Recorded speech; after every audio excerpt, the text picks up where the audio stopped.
What do Falcons do?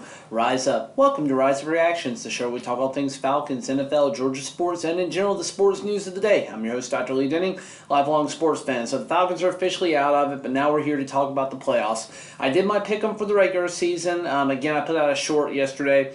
Where I went 171, 98, 2, and 1 no contest on the entire season, so not bad overall. 97.9th percentile on the ESPN Pigskin Pick'em app. I think the best guy had like 194 correct total, so he just looked like he was out of his mind for the leaderboard there. But anyways, we are moving on. We have 6 games to talk about here for the playoffs, for the wild card round. We have games on Saturday, Sunday, and Monday this coming week. So jumping right into it, we have an interesting matchup. Seattle Seahawks at the San Francisco 49ers. Now, the Seahawks and the 49ers, obviously this is a kind of pseudo division game for them, as they are guys that play each other regularly throughout the season. Going back and looking at the schedule, though, I have to see here. I believe that San Francisco more or less swept them this year. If they didn't, it was early on. Yeah, so looking back, second game of the year, San Francisco beat them 27-7. And then later on, they beat them 21-13. It is in Levi's Stadium out in, I guess it's Santa Clara, is that right? Yeah, Santa Clara, California. It's a 4:30 game on Saturday. I don't know how you stop the 49ers right now. Even Brock Purdy is not looking amazing. They still have the best defense, very likely, that you're going to see this postseason. They have a great offense, even no matter who you put in there, whether Garoppolo is back, whether it's Brock Purdy. And I think Trey Lance will be a great addition for him next year when he's healthy again. But they're going to be rolling hard. I don't look for the Seahawks to win this game. I think they barely snuck into the playoffs, having to go into an overtime victory this last week.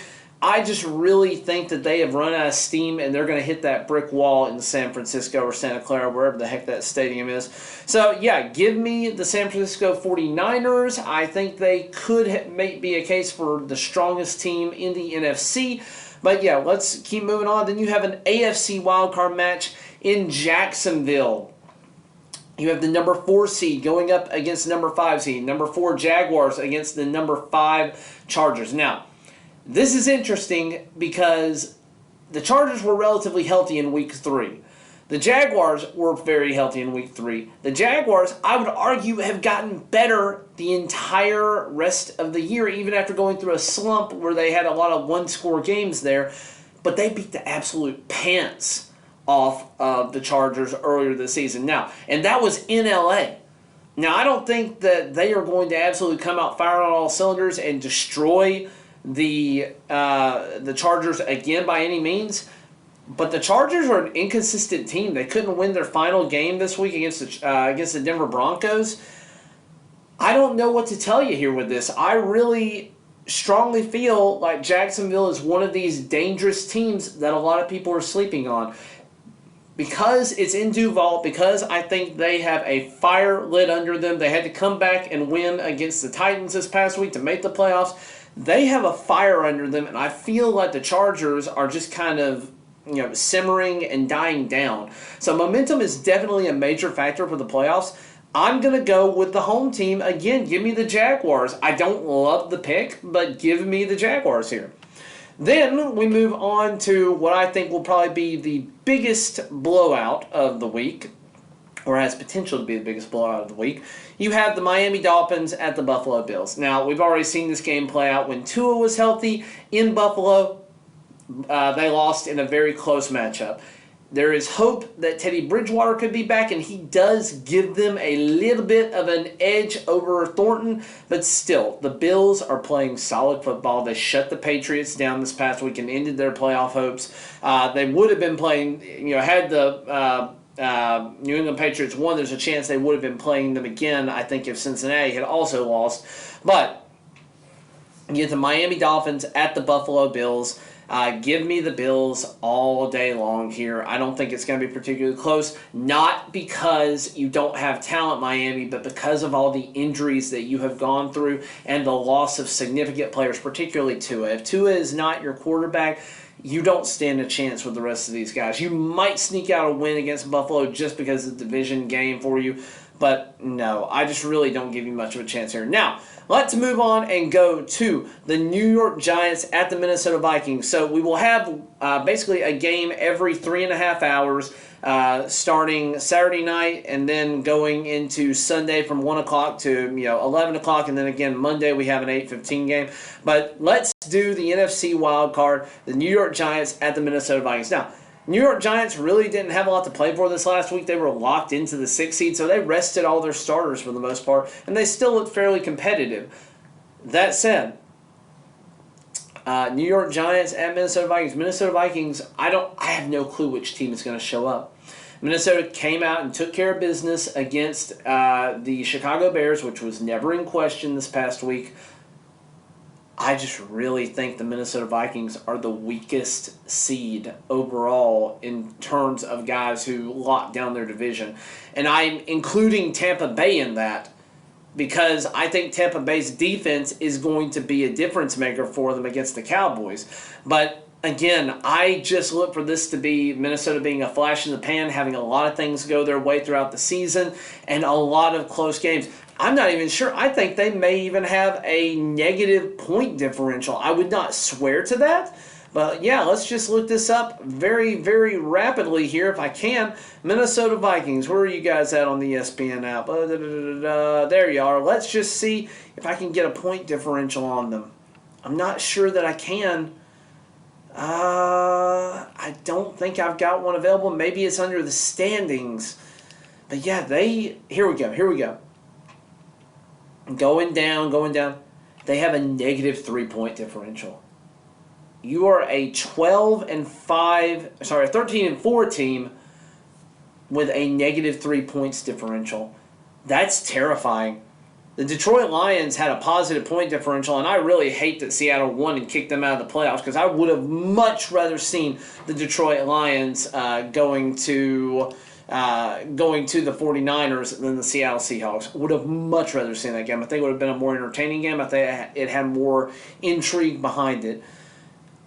But the Giants, again, they don't have a whole lot of weapons, but the ones they do have been playing good, effective, efficient football. Their defense is nothing to just shake a stick at. I know it's in Minneapolis, but I'm picking the New York Giants. I don't know why, but I just really feel like the Giants are going to beat the Minnesota Vikings. And just to put one little thing in their favor, the Giants' negative 6-point differential, again, they've had some blowouts as well, but they played relatively decent football overall, and they have a solid away record being 4-4. That's not easy to do. So, again, I think they're going to win this game. Moving on, though, we have 2 more games to talk about. We have the Sunday night and the Monday night game. We have the Baltimore Ravens at the Cincinnati Bengals, a repeat of last week. The Bengals came out, firing on all cylinders, put the Ravens in their place. I believe that game was in Cincinnati then, too, so this is basically a replay of last week, and I don't think that Baltimore learned enough to be able to stop what they saw. So give me the Cincinnati Bengals. I really don't need to talk about that one too much. Baltimore, you fell off of a cliff. You started getting injured just like last year. Started getting injured, you fell off a cliff. Same thing this year. Got injured, fell off a cliff. Their defense is a little bit better. They've got some weapons there. I don't know if they're going to re-sign Roquan or not. I think they should because they did trade for him. But Roquan could end up being a very high-value free agent if they don't sign him. So they also need to look at signing Lamar as well. But give me the Cincinnati Bengals here. I do think they win in Cincinnati. And finally, Monday night, we have the Dallas Cowboys against the Tampa Bay Buccaneers in Tampa.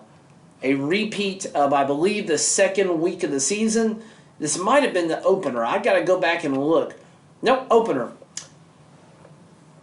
Dak Prescott and the Cowboys could not do anything against Tampa Bay to open the season. Tampa Bay does not look like a good football team right now, but their starters on defense are playing really well. I do think that the defense will make a big difference and keep this game close. I really don't want to see Tom Brady do well. I want to see this man lose and go 8-10 on the season. I don't want him to go 9. I still think no matter what, he's going to have a losing season. Even if he wins this week, I think he loses next week, and then he's 9-10. So for the sake of America, I would love to pick the Cowboys here to finally knock down the evil empire, the evil bad man in Tom Brady, the GOAT. I will acknowledge he's the greatest of all time. But Father Time has caught up to him, and I am hoping Father Time steps in. But for whatever reason, I think the Tampa Bay Buccaneers in Tampa are going to find a way to shut down the Dallas offense. And I think it's going to be a very close game. I think this was one of the more interesting matchups for the week. But I begrudgingly am picking the Tampa Bay Buccaneers to win and go on to the next round. So, a quick recap. We have Seahawks at 49ers, taking the 49ers. Los Angeles Chargers at Jacksonville Jaguars, taking the Jaguars. Dolphins at Bills, taking the Bills.